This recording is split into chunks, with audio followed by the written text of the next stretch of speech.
Just when we thought the drama with Mikayla was winding down, more influencers have come forward to call her out and give their opinion on the whole situation. It's a mess, so let's get into it. It's nearly been a week since Mikayla returned to the internet following Lashgate, and so far, she hasn't addressed anything. A lot of her fans have been praising her, calling her an unbothered queen.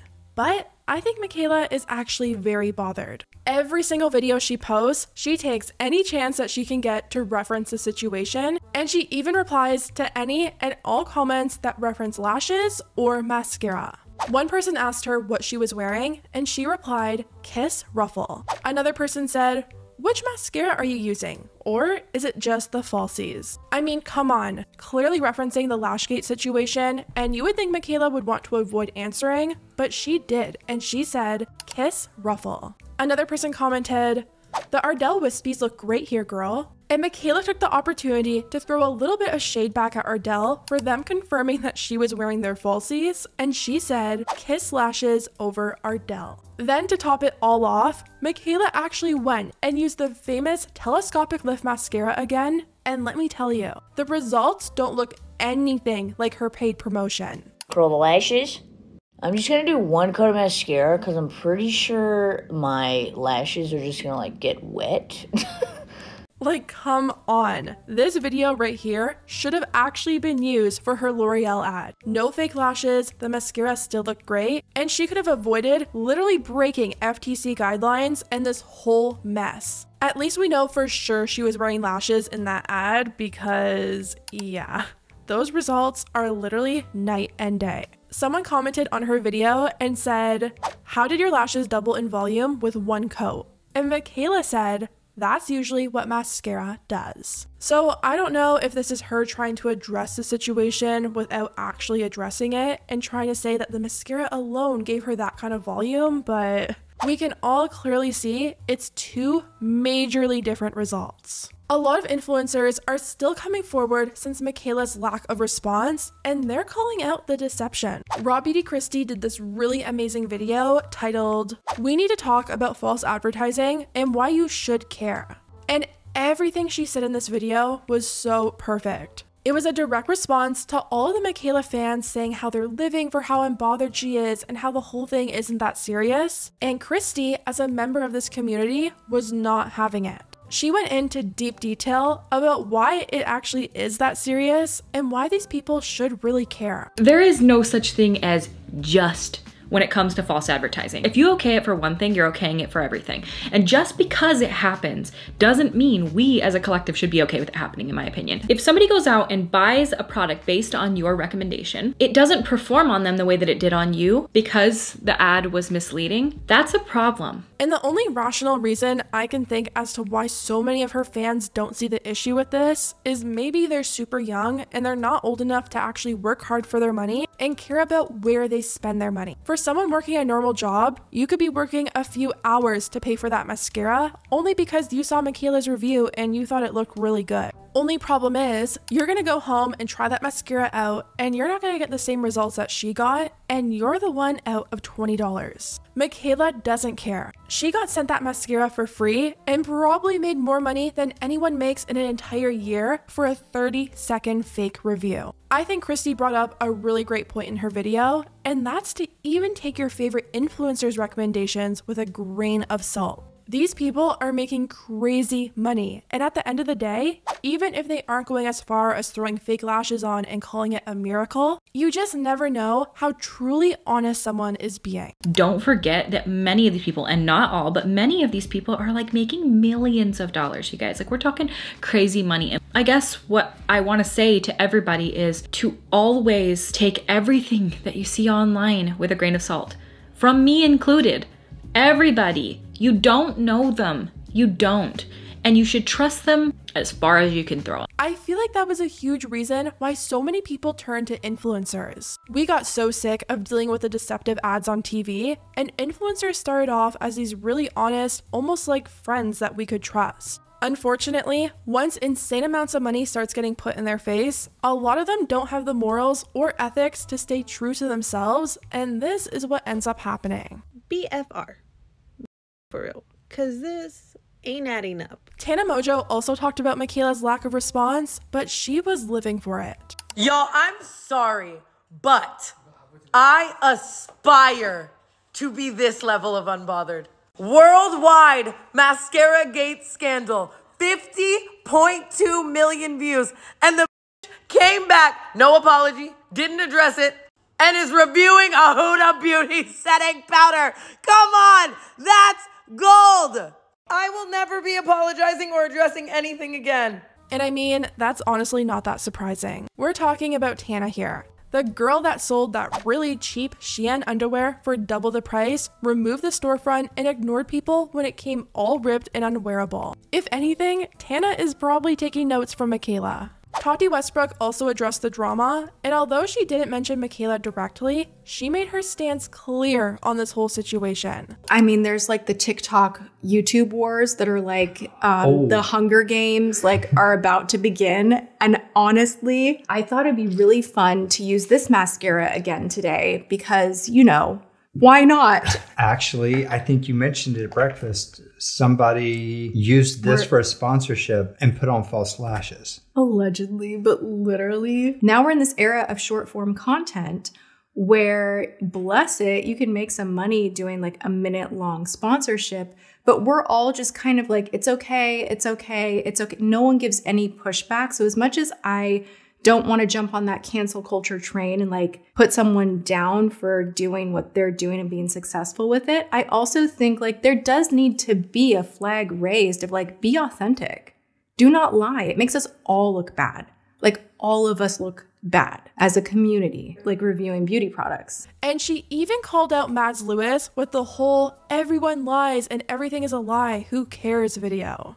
Even if she did put false eyelashes on, why does that matter? I know it's false advertising, but isn't everything false advertising? That period of time. I can't even believe that this is like drama. And I was like, I'm not going to say anything about it. And then some other chick popped up like, boom. And she's like, it's fine to lie in sponsored videos. And I'm like, oh, no, it is not. You know, it is on. And like, it's ruffling all of our feathers a little bit. And Manny MUA and Laura Lee also called Mikayla out during their full coverage podcast. So when this shit hits the fan and this is blowing up, you start to see all the OGs speaking out on it. And I mean handfuls, OGs that we haven't heard anything loudly from in a long time. And so the question is, oh, why are all the OGs waking up? Well, let me just tell you why we're waking up on this one. Because we didn't blow up overnight. We didn't gain millions of followers in a week. We crawled. We crawled. So a lot of these bitches can run. Yeah. And now we're getting all influencers dishonest, and the OGs are going, no. That's not how it was. We're gonna put a pause on it right there. We spent, I mean, like I was on YouTube for 2.5 years, and this isn't short form content. I'm gonna say it right now. YouTube is 10 times harder than any reel, any short, any TikTok that could be put out there. And while I can appreciate the OG influencers speaking up about this, it turns out Laura Lee isn't always the best at properly disclosing her affiliate links either. I was watching this video from Dustin Daily, and he pointed out a few issues with the way Laura discloses on her channel. So I have to inform you on what reward style is. If you've been an OG in the beauty community with drama and stuff, you probably know what reward style is. You've even had reward style, right? I never really use it, but I have one. But basically it's an affiliate marketing system, really, where you can take almost any product that's in stores and you can make a link for it and it'll pass through and you'll get a commission for that. I went and I looked at Laura's videos, and I went and I watched some Laura Lee videos, okay? So the video that Laura uploaded on January 29th, 2023, it's the world's top rated makeup under $10, 5 stars, right? There I counted 11 bit.ly links here, right? 11 bit.ly links. Another way to disguise it. And they pass through reward style. Anytime that you see a bit.ly link, question it. Here's the issue. Laura's disclosure about these affiliate links isn't until all the way at the bottom of her description box, buried in the last sentence of this paragraph. According to the FTC, she should have this disclosure preferably before these links, so the customer has to scroll by the disclosure and see it before clicking anything. The FTC website says, required disclosures must be clear and conspicuous. In evaluating whether a disclosure is likely to be clear and conspicuous, advertisers should consider its placement in the ad and its proximity to the relevant claim. Place the hyperlink as close as possible to the relevant information it qualifies and make it noticeable. Preferably, design the advertisement so that scrolling is not necessary in order to find the disclosure. When scrolling is necessary, use text or visual cues to encourage customers to scroll to view the disclosure. So yeah, I don't know what's going on with that, and this isn't like an attack on Laura. I've really been enjoying her content recently, and clearly she's passionate about this stuff, so I feel like fixing the placement is a simple fix, and at the end of the day,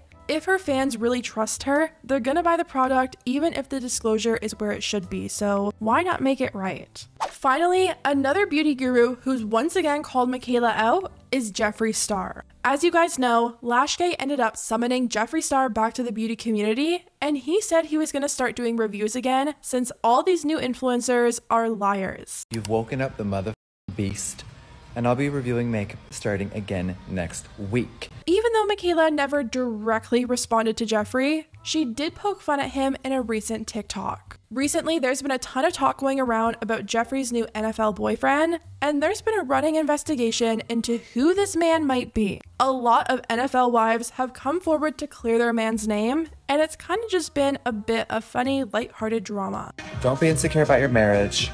I'm not a shady You're not married, are you? No. Well, this week, Mikayla went to Wyoming on a brand trip with Glow Recipe, and she decided to take a little jab at the Jeffree drama. Get ready with me to go to Wyoming. I gotta make sure my man's not actually there. You know what I'm saying? And everyone was freaking out, tagging Jeffree, telling him that she's in Wyoming and they should get together. So he decided to invite her over to his house to review the mascara in person. All right, y'all, I'm just going to say it once. Yes, I see your thousands and thousands of tags that Mikayla is in Wyoming. I'm sure she's had that brand trip planned for a long time. Jackson Hole is like 6 hours away from the Star Yak Ranch. But I reached out, I invited her to the ranch. I said, let's do something together. Let's try the L'Oreal mascara on camera, or will the contract not allow it? She's seen it and she has not responded yet. So now I'm wondering, did Mikayla end up taking him up on his offer?